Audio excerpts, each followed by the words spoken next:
त्यांचं म्हणणं की याच्या नावाने राजकारण आणि ते सर राहुल गांधी त्यामुळे त्यांना उष्णता सहन होत नाही. कोण बोललं? विकास शिंदे म्हणतात उष्णता सहन कोण बोललं? विकास शिंदे म्हणतात उष्णता सहन. असं कोण म्हणताय? बरोबर आहे, धरणामध्ये मुतण्यापेक्षा थुंकणं चांगलं. बरोबर आहे, धरणामध्ये मुतण्यापेक्षा थुंकणं चांगलं. शिवसेना ठाकरे गटाचे खासदार संजय राऊत यांनी शिंदे गटातील नेते श्रीकांत शिंदे यांच्यावर टीका करताना थुंकण्याचा प्रकार केल्याने सत्ताधारी पक्षाकडून टीका करण्यात येत आहे.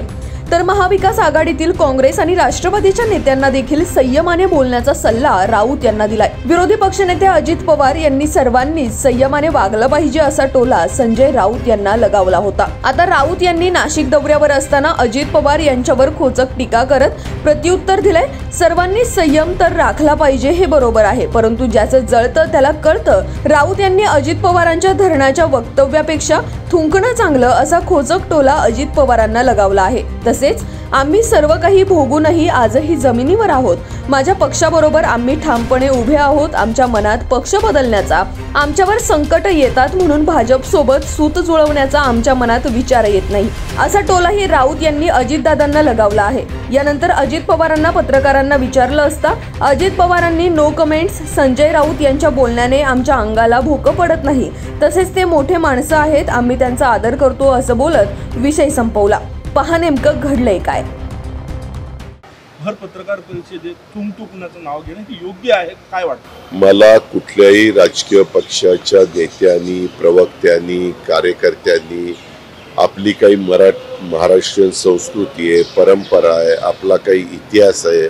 आपल्याला सगळ्यांनी स्वर्गीय यशवंतराव चव्हाण साहेबांनी सुसंस्कृत महाराष्ट्र कसं असू शकतो आणि कसं काम करू शकतो ते उभ्या देशाला दाखवून दिलेलं आहे. त्याच्यामुळं ह्याबद्दल आपण प्रश्न विचारताय, परंतु मला दुसरी एक बाजू ऐकायला मिळाली की ते म्हणले मला काहीतरी त्रास होत होता आणि म्हणून मी ते तसं केलं, माझा त्याच्या मागचा हेतू तो नव्हता, असंही स्टेटमेंट केलं.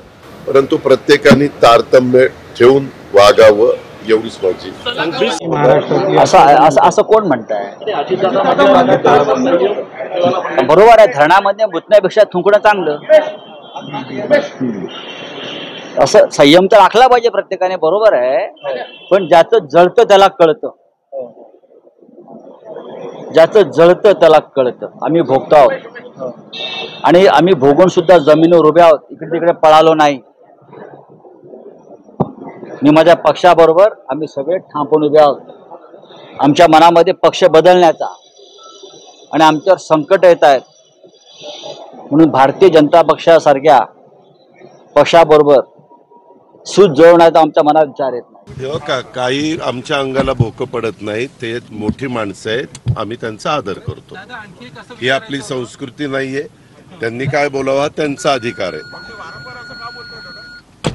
तो त्यांचा अधिकार आहे. मला त्याच्याबद्दल बोलायचंच नाही. No comments.